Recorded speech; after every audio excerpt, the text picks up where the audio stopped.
আসসালামু আলাইকুম আত্মীয়স্বজন নতুন ভিডিওতে আপনাদের স্বাগতম। আপনারা হয়তো অনেকেই জানেন লাস্ট উইকে আমি সিলেট ট্যুরে গেছিলাম। তো সিলেট ট্যুরে যাওয়ার পরে আমি সিলেটে কোথায় কোথায় ঘুরেছি এবং কী কী করেছি সেটাই ভিডিওর মাধ্যমে দেখানোর চেষ্টা করব।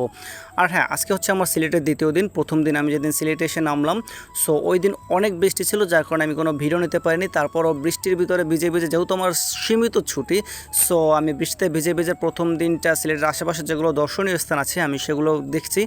আর আজকে দ্বিতীয় দিন খুব সকালে উঠে আমরা যাচ্ছি জাফলংয়ে। আর হ্যাঁ, জাফলংয়ে যাওয়ার আগে যে রাস্তাটা কি সুন্দর, মানে দুপাশে চায়ের বাগান, মাঝখান থেকে এই রাস্তা, তার ভিতরে বৃষ্টি হচ্ছে, বৃষ্টির ভিতরে ওয়েদারটা আরও বেশি ভালো লাগছিল। যাই হোক, আমরা জাফলংয়ের উদ্দেশ্যে রওনা দিয়েছি। সিলেট শহর জিন্দাবাজার থেকে আমরা একটি গাড়ি ভাড়া করে জাফলংয়ের উদ্দেশ্যে রওনা দিয়েছি। আর কথা বলতে বলতে আমরা চলে এলাম জাফলংয়ে। তো জাফলংয়ে আসার পরে দেখেন এখানে আই লাভ জাফলং, জাফলংয়ের এফটা ওখানে ফেলে দিয়েছে কে যেন। যাই হোক, আমি এই সিলেটে আসার জন্য আমার আজকের সিলেট ট্যুরের সঙ্গী হচ্ছে আমার দুইটা বড় ভাই। আর হ্যাঁ, আমি স্পেশালভাবে একটা থ্যাঙ্কস জানাতে চাই তাইমুলকে। তাইমুল হচ্ছে বরিশালী বাসা, ও থাকে সিলেটে। আমি যখন ফেসবুক পোস্ট করেছিলাম যে আমি সিলেটে যাব, তখন আমাকে বলছিল ভাই আসলে নক দিয়েন। সো আমি সিলেট যাওয়ার আগে নক দিলাম। তো ও আমাকে অনেকটা হেল্প করেছে।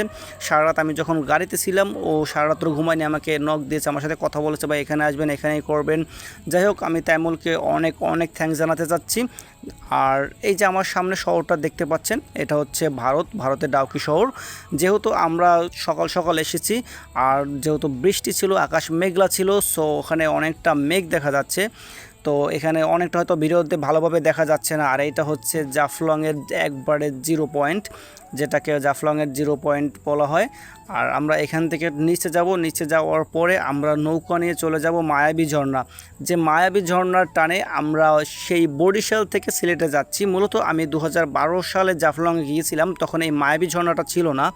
সো 2012 সালের পরেই হয়তো মায়াবী ঝর্ণাটা আসছে। তো আমরা এখন এই ট্রলার নিয়েছি, আর ট্রলার নিয়ে এখন আমরা মায়াবী ঝর্ণার উদ্দেশ্যে রওনা দিব। তো এই হচ্ছে ট্রলারের ভিতরে, আমি একবারে পিছিয়ে যাচ্ছি, যেহেতু ট্রলারের ভিতরে স্পেস কম, সো মাথা বাজে, এজন্য আমি একটু পিছিয়ে যেয়ে তারপরে দাঁড়িয়ে ভিডিও বানাচ্ছি। ও জুতো পড়ে গেছে। যাই হোক, আমরা এই ট্রলারটা নেওয়ার পরে আমরা এখন নদীর ওপারে যাব, যেখানে মায়াবী ঝর্ণা অবস্থিত। তার সাথে আছে খাসিয়া পুঞ্জি, সাথে আছে কমলার বাগান, আর সাথে আছে চায়ের বাগান। যেহেতু আমরা সিলেটে আসছি, সো চায়ের বাগান তো অবশ্যই যেতে হবে। আমরা গতকালকেও সিলেট চায়ের বাগান ঘুরছি সিলেট শহরে, আজকে আমরা আবার যাচ্ছি এখানে জাফলংয়ের নদীর ওপারে।